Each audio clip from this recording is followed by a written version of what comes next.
Hello and welcome to another edition of our geometry notes. Today we're going to take it a step further from angles and now look at what happens when we put two or more of them together. And we're really going to look at these basic angle pairs. However, this first one, which we call adjacent angles, just as a side note, doesn't just have to be a pair, but the most basic adjacent angle grouping is a pair. So if you think about the word adjacent, just tell yourself in your mind right now, what does that mean to you, right? My house is adjacent to my neighbors, or my desk is adjacent to my friends. That means next to you. So adjacent angles are angles that are right up next to each other. They share a ray. In addition to sharing a ray, they also need to share the same vertex. And do you remember what a vertex is? That's right. A vertex is that turning point or that corner of your angle. So I'm going to go ahead and draw an example of what an adjacent angle looks like and what it doesn't. So you want to make sure they not only, again, share the same ray, one ray, but they also need to share the vertex. So right here, angle 1 and angle 2, these are adjacent angles. And you can see right there, oops, there we go, they share that same vertex. So once again, this adjacent ray and this vertex, okay? So we want to make sure we recognize this as a pair of adjacent angles. Remember, that's again the symbol for angle. Okay, so now that we've talked about adjacent angles, we can talk about a couple of our special angle pairs. So if we look below, let's talk about the first pair, which we're calling a linear pair. Now, before we even think about what this linear pair means, ask yourself, what do you know about the word linear? Right? A linear equation that you talked about in Algebra 1 is an equation when you graph, it makes one straight line.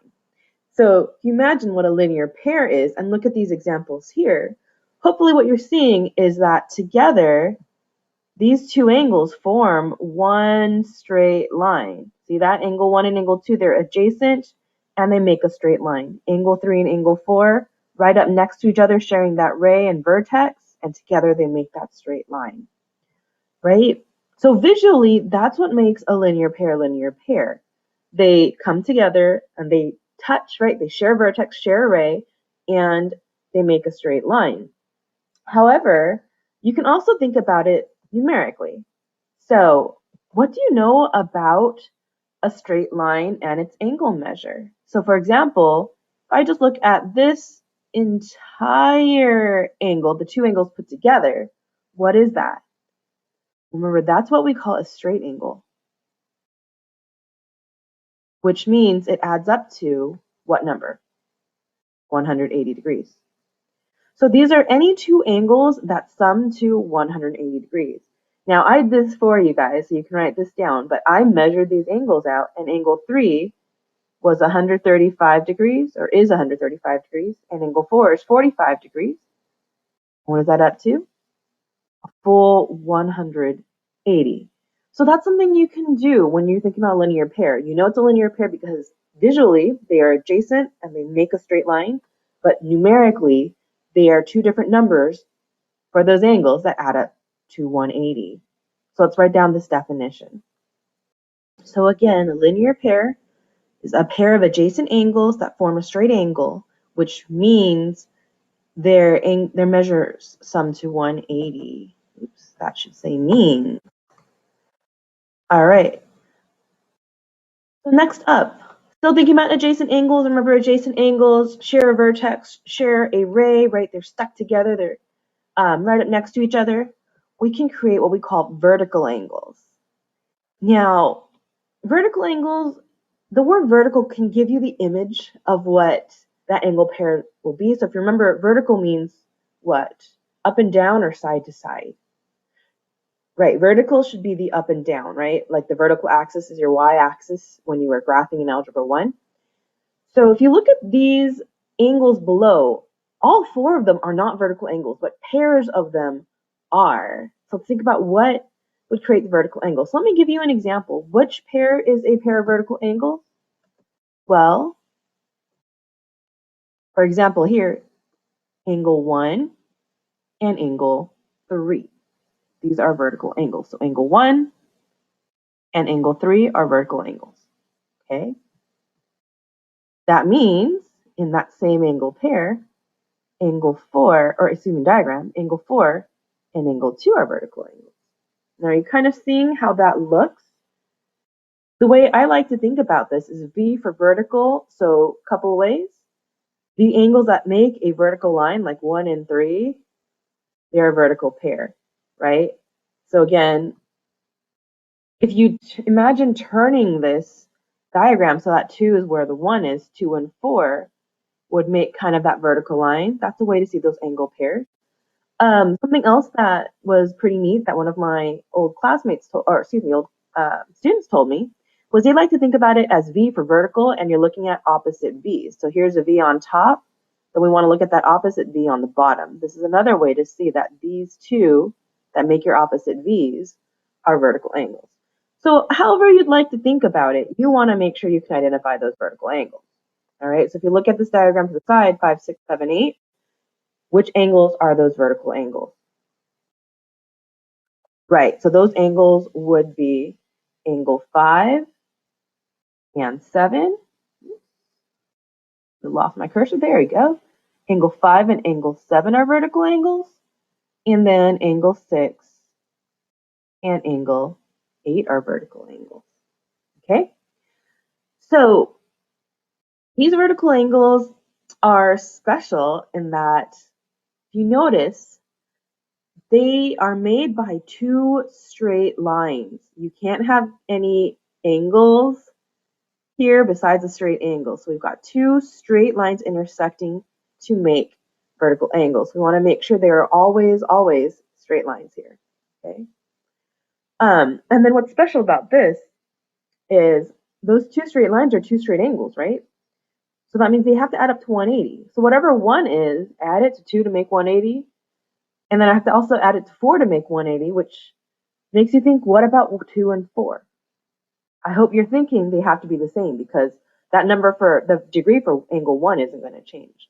So not only are they made from two straight lines and they're opposite of each other like that, but they're also congruent, which means they're equal.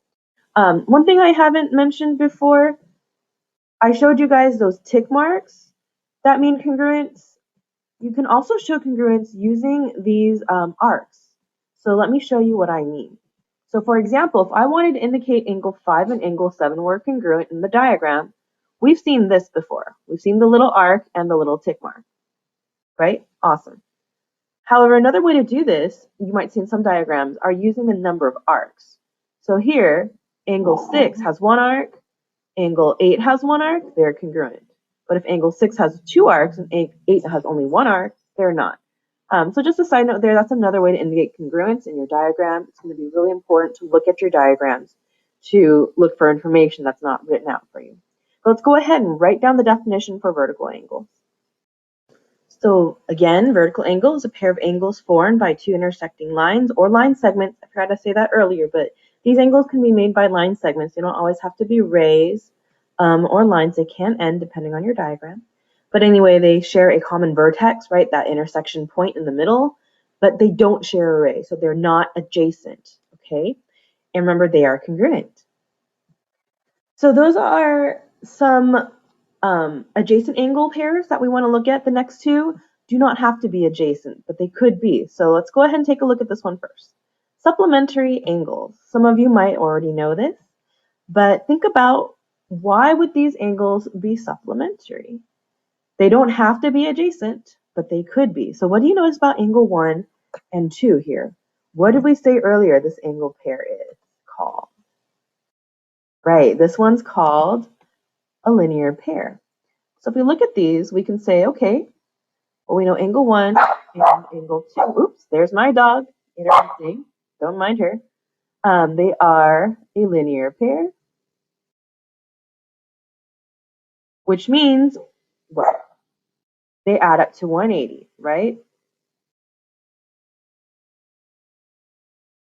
So if that's what they share, then if we take a look at 3 and 4, and don't worry, don't measure this, it is not drawn to scale. But if we just, for example, split apart 1 and 2 and made them non-adjacent, like 3 and 4, does that mean they can no longer add up to 180? No, that means just because they're apart doesn't mean they cannot add up to 180. So for supplementary, they should also equal, oops, we're going to say they add to 180. And that's basically what a linear pair is. So for example, if angle 3 was 56 degrees and angle 4 was 124 degrees, they're supplementary. So let's go ahead and write this down. All right, so again, they just have to be a pair of angles that sum to 180 degrees. So I want to emphasize this last point, right? They do not have to be adjacent, but they could be. And if they are, they're a linear pair, which are always supplementary. Okay? So that covers supplementary. Last pair for today, complementary angles. So now what do you notice about these complementary angles? Well, again, they do not have to be adjacent. And I'm going to give you a little more information here that might make this a little clearer. What if I told you that this big picture angle, this entire angle, had this little corner mark here? Remember what that means? That's right, that means it's 90. So what you'll notice here is that these two angles together make 90. 1 and 2 together make 90. What if I told you angle 3 was 60 degrees and angle 4 was 30 degrees? They're not adjacent, but what do they have in common with this angle pair 1 and 2? Well, they also sum to 90, right?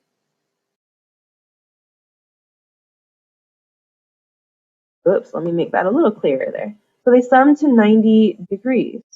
And that's all there is to complementary angles, okay? Two angles, they could touch like 1 and 2. They don't have to. They just have to add up to 90 degrees. So let's go ahead and write that down.